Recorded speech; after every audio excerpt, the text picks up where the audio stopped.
너희 염려를 다 주께 맡기라. 이는 그가 너희를 돌보심이라. 근신하라 깨어라. 너희 대적 마귀가 우는 사자같이 두루다니며 삼킬 자를 찾나니 너희는 믿음을 굳건하게 하여 그를 대적하라. 이는 세상에 있는 너희 형제들도 동일한 고난을 당하는 줄을 알미라. 모든 은혜의 하나님 곧 그리스도 안에서 너희를 부르사 자기의 영원한 영광에 들어가게 하시니가 잠깐 고난을 당한 너희를 친히 온전하게 하시며 굳건하게 하시며 강하게 하시며 터를 견고하게 하시리라. 권능이 세세 무궁하도록 그에게 있을지어다. 아멘. 염려에는 크게 두 가지가 있습니다. 하나는 우리의 힘과 능력으로 어찌할 수 없는 고난과 어려움에 대한 것이고, 다른 하나는 우리가 능히 해결할 수 있는데 하기 어렵다고 지레 걱정하는 것입니다. 뒤의 것이야 우리가 용기를 내어 도전하고 최선을 다하면 해결할 수 있습니다. 하지만 우리의 힘과 능력으로 이길 수 없는 것에 대한 염려도 있습니다. 7절에 너희 염려를 다 주께 맡기라는 베드로의 권고는 그런 것들과 관련된 것입니다. 이어지는 8절과 9절에서 우는 사자같이 두루다니며 삼킬 자를 찾는 마귀와 그것을 이기는 믿음에 대해 쓰고 있기 때문입니다. 우리 대적 마귀가 주는 고난을 이겨내기 위해서는 하나님의 돌보심이 필요합니다.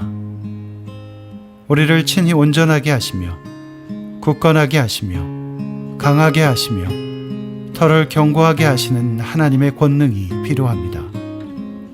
그러므로 염려하기보다는 기도해야 하는 것입니다. 그리스도 안에서 우리를 부르셔서 자기의 영원한 영광에 들어가게 하신 모든 은혜의 하나님께 우리의 염려를 맡겨야 합니다. 그러면 주님이 우리를 돌보실 것입니다.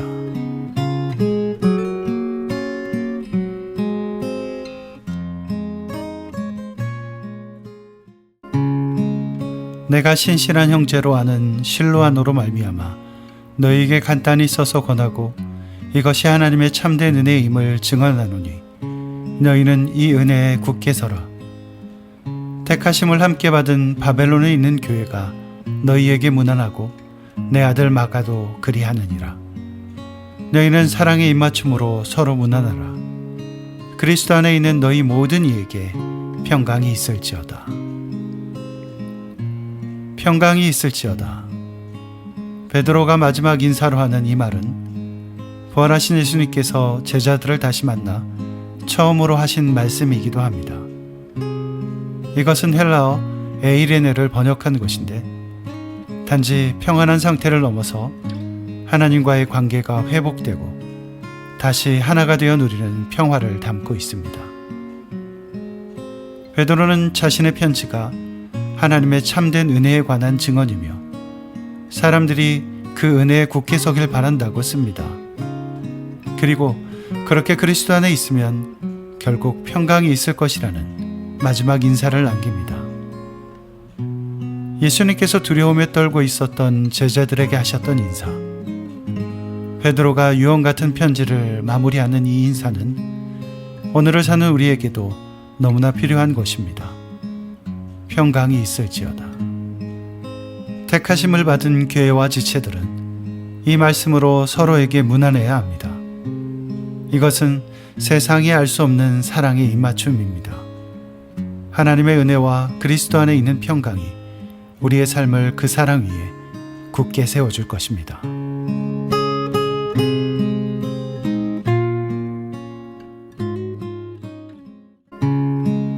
예수 그리스도의 종이며 사도인 시몬 베드로는 우리 하나님과 구주 예수 그리스도의 일을 힘입어 동일하게 보배로운 믿음을 우리와 함께 받은 자들에게 편지하노니 하나님과 우리 주 예수를 알므로 은혜와 평강이 너희에게 더욱 많을지어다. 베드로는 자신의 편지를 읽고 있는 사람들을 보배로운 믿음을 함께 받은 자들이라 부릅니다. 믿음은 하나님께서 주시는 것입니다. 하나님과 구주 예수 그리스도의 의를 힘입어 받는 것, 그것이 믿음입니다. 그래서 보배로운 것입니다. 우리 역시 그 보배로운 믿음을 함께 받은 자들입니다. 그런데 삶에 지쳐 우리가 받은 게 무엇인지 찾고 있습니다. 아니, 받은 게 있는지조차 잊고 살 때가 많습니다. 참 슬픈 일입니다. 하지만 우리는 낙심하지 않습니다. 왜냐하면 동일하게 보배로운 믿음을 우리와 함께 받은 자들이 곁에 있기 때문입니다. 그 믿음의 공동체 안에서 우리는 하나님과 우리 주 예수 그리스도를 더욱 깊이 알아갑니다. 그래서 믿는 자들은 함께 있는 게 참 중요합니다. 그 안에 있을 때에야 은혜와 평강이 더욱 풍성한 삶을 살 수 있기 때문입니다. 오늘 하루도 보배로운 믿음을 함께 받은 자들 속에서 하나님과 우리 주 예수를 알므로 은혜와 평강이 넘치는 삶 사시길 기도합니다.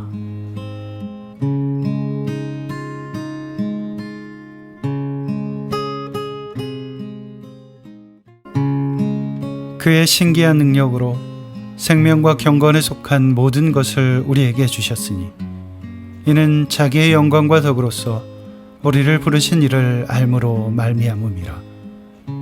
이로써 그 보배롭고 지극히 큰 약속을 우리에게 주사 이 약속으로 말미암아 너희가 정욕 때문에 세상에서 썩어질 것을 피하여 신성한 성품에 참여하는 자가 되게 하려 하셨느니라. 베드로는 계속해서 아는 것에 대해 씁니다.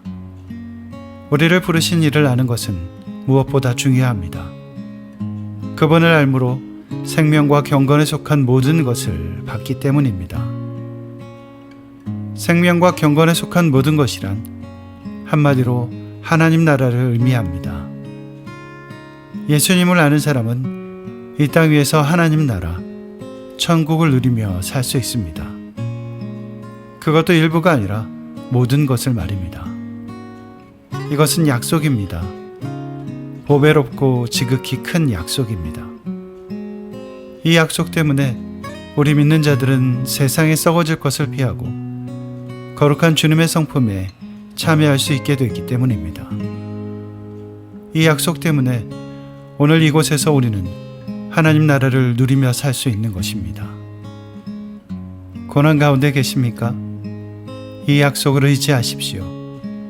약속을 주신 하나님께서 여러분을 세상에서 썩어질 것을 피하게 하시고 그분의 성품에 참여하는 자가 되게 하실 것입니다.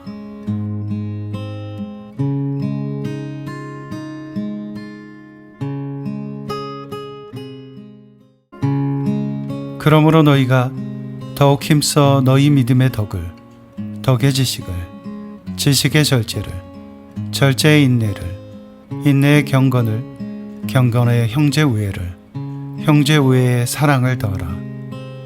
이런 것이 너희에게 있어 흡족한즉 너희로 우리 주 예수 그리스도를 알기에 게으르지 않고 열매 없는 자가 되지 않게 하려니와 이런 것이 없는 자는 맹인이라 멀리 보지 못하고 그의 옛 죄가 깨끗하게 된 것을 잊었느니라. 그러므로 형제들아 더욱 힘써 너희 부르심과 택하심을 굳게 하라. 너희가 이것을 행한즉 언제든지 실족하지 아니하리라.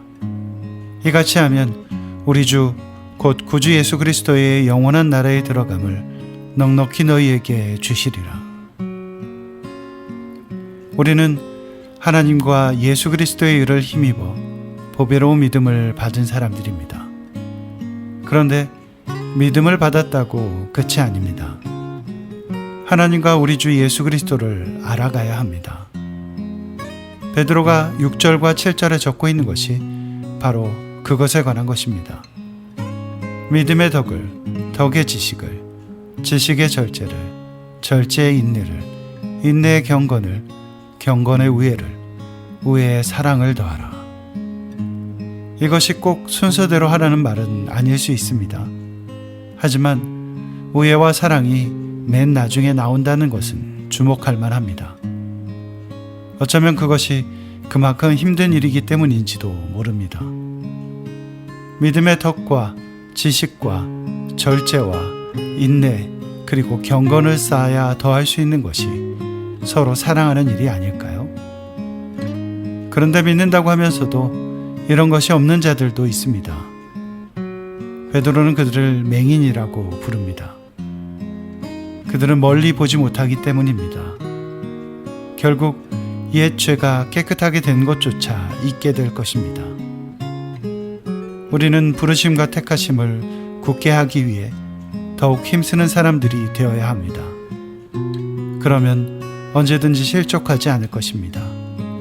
또한 우리 구주 예수 그리스도의 영원한 나라에 들어감을 넉넉히 주실 것입니다.